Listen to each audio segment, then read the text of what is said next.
Alright, what's up mga matitibay? Once again, Rasaul Unfiltered. Okay, nandito na naman tayo ngayon sa ating kwentuhan. Update. Okay, so ano kaya yung pwede nating pagkwentuhan ngayon? Actually, gusto ko lang i-share yung isa sa mga favorite books ko. Actually, ano to, yung The Power of Positive Thinking. Ang author dito ay si Norman Vincent Peale. So, isa sa mga nakapag-catch up ng attention ko doon is yung isa sa mga binanggit niya, yung create your own happiness, sabi niya. 'Di ba create your own happiness. Parang paano 'yon, 'di ba? Create your own happiness. So, pwede pala 'yon. So, ganito pala yung sabi niya doon. So, create your own happiness. Actually, tayo minsan dinidepende natin yung tuwa natin or yung saya natin kadalasan minsan sa ibang tao, no? Yung kunyari, pag nandiyan yung mga barkada mo or nandiyan yung mga mahal mo sa buhay, syempre masaya kasi nandiyan sila, nakakasalamuha mo sila. Pero other than that, meron palang isang pinakamatindi na happiness which is yung kinreate mo mismo sa utak mo. Yung happiness na talagang inukit mo sa utak mo mismo.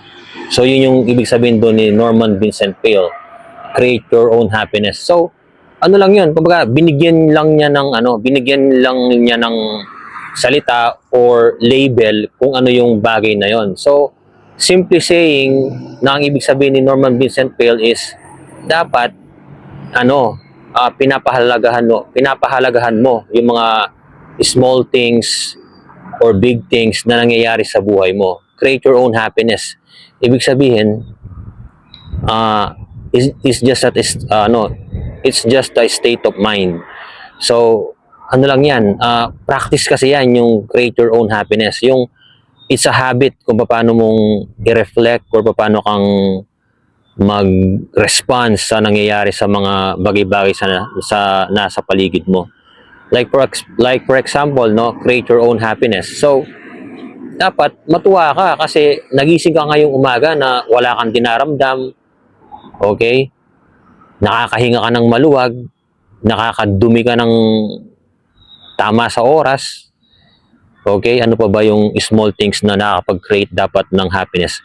In short, yun? Yung mga small blessings din na nangyayari sa'yo, yung may trabaho ka ngayong araw na to, gumising ka, may trabaho ka pa, may trabaho pala ako, yung ganun. Kasi yung iba, kada araw, yung iba gumigising ng walang trabaho. Kada araw, kung minsan yung iba gumigising na job hunting pa rin yung pinoproblema nila kung saan sila makapagtrabaho. Pero ikaw, gumising ka na may trabaho, yun? Another happiness na magkakaroon yun or isang happiness na naman na pwede mong itatak sa utak mo. Pwede mong gawing happiness yun sa utak mo dahil yung iba, struggle sila sa ganun, pero ikaw meron ka ng ganun. So, dapat happy ka sa ganung bagay. Tapos ano pa ba yung create your own happiness? Let's say for example, meron kang pera ngayon pero hindi siya ganun kalakihan.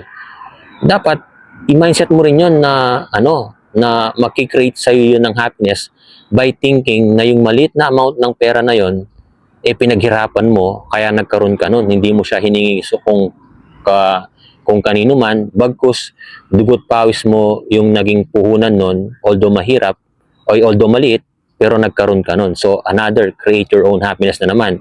It's a matter of mindset kung paano mo siya basahin or kung paano mo siya i-reflect sa mismong sarili mo o sa buhay mo. Tapos, ano pa ba yung create your own happiness? Yung, alam mo yon yung lagi kang excited, yung lagi mo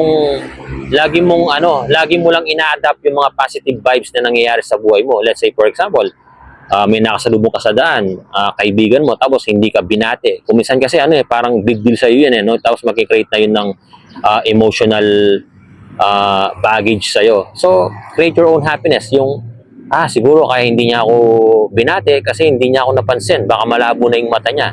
So, by doing that, another, nakakapag-create ka na naman ng somehow happiness sa isip mo na hindi mo siya tinake as negative kasi nga iba yung impact sa'yo iba yung impact sa'yo ng scenario na yon, hindi mo siya binigyan ng bigat. Bagkus mas pinili mo yung bagay na magkakapagpatuwa sa'yo. So, ganun lang yung ganun yung ibig sabihin ni Norman Vincent Peale, create your own happiness. So, isipin mo lang yung mga bagay-bagay na nangyayari sa'yo, kaya baka naman kaya ka nalulungkot kasi hindi mo na kino-consider na happiness yung mga maliliit na bagay na nangyayari sa'yo o yung mga maliliit na bagay na meron ka. Pwede rin yung count your blessings. Kaya mapapanatili mo na masaya ka dahil binibilang mo yung mga blessings mo na maliit man o malaki. Yun yung doon, yun yung ibig sabihin ni Norman Vincent Peale doon, yun sa create your own happiness. So, isa state of mind na na lagi mo lang iniisip yung mga positive na makakatulong sa sarili mo. Kasi actually, pag kasi inisip mo yung mga negative, lang yan magki-create lang ng maraming chemicals yan sa katawan mo, kaya nagiging tawag dito, nagkakaroon ka ng stress kasi nga nagbumubuga yung katawan mo ng mga iba't ibang klaseng chemicals na nararamdaman mo. So, yun, share ko lang, sana kahit paano may napulot kayo doon. Actually, kung gusto nyo basahin yung libro, available naman sa National Bookstore o kaya online na ngayon, pwede mong i-download yan. Kahit sa mga online lang, pwede mong i-download.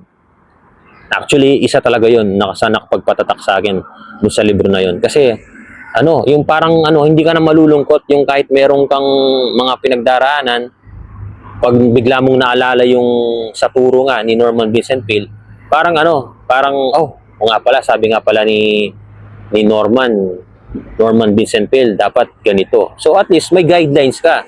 Hindi mo na kailangan ng iba pang tao para mag-guide sa iyo. So alam mo naman, isa sa mga tinatawag ko sa iyo na secret sauce 'yon, yung take 100% responsible sa kung ano man outcome meron yung buhay mo. Huwag mong ididepende sa ibang tao 'yon. Dapat sa iyo 'yon. Accountability ka mismo sa buhay mo, hindi sa ibang tao.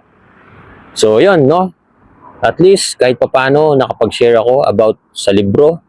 Lang tayo dito, laging sinishare ko lang is experience, libro, taong nakausap, real estate, mga ganon, business, content creation, podcast. Yun, ganun lang yung mga pag-uusapan natin dito. Sana, sports, yan. Trivia, pa ba, yung mga medyo may konti tayong knowledge. Crypto, pa ba, yung tawag dito.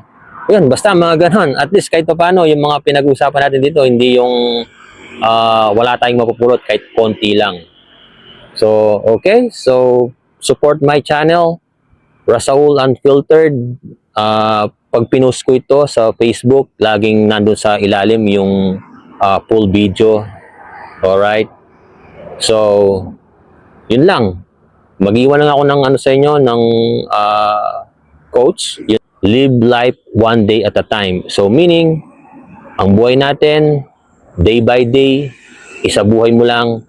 Kasi ang totoong buhay is yung ngayon. Yung bukas, hindi pa natin alam kung buhay ka pa bukas. So, live life one day at a time. Alright? Kaya dapat lagi kang mabait at humble, araw-araw, at especially may takot sa taas. Alright? Thank you so much. Rasaul Unfiltered. Yeah!